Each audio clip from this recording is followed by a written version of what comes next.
তো বন্ধুরা আজকে একটা জিনিস হয়েছে। তো স্টেশনে গেছি, স্টেশনে যাওয়ার পরে তোমার হচ্ছে সবগুলো বন্ধু এখন গাড়ি কিনছে, সবাই গাড়ি নিয়ে গেছে। তো আমাদের তার মধ্যে আমাদের আছে লম্বু ভাই, যাকে আমরা কৌশিক বলি।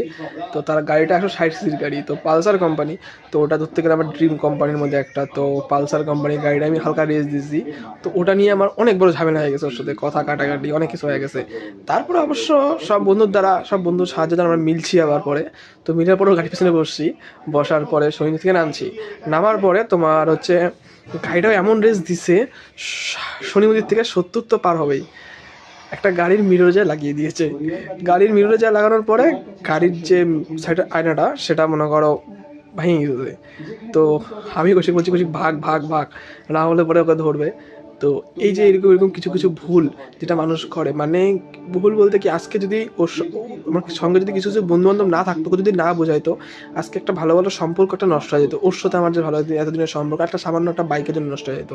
আজকে কিছু কিছু বন্ধু ওখানে ছিল, তো সেই সব বন্ধুদের জন্যই ওকে বুঝাইছে, ওরা এসে আমাকে বুঝাইছে, যার জন্য আজকে একটা সম্পর্ক বেঁচে গেল। তো ইগোটা বেশি ছিল আমার, দোষটা অ্যাকচুয়ালি আমার ছিল। তো আমি ওর কাছে একদমই সরে যাচ্ছি, তো দোষটা অ্যাকচুয়ালি আমার।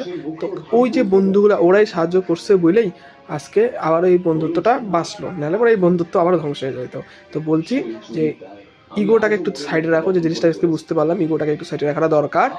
আর কাউকে উল্টাপাল্টা কথা শোনানো দরকার নাই, যেটা আজকে মানে খুব বড় ভুল হয়েছে, তো সেটা আমি বুঝতে পারছি। কিন্তু মজার বিষয় হলো অ্যাক্সিডেন্ট করছে, কারো কোনো ক্ষতি হয় নাই।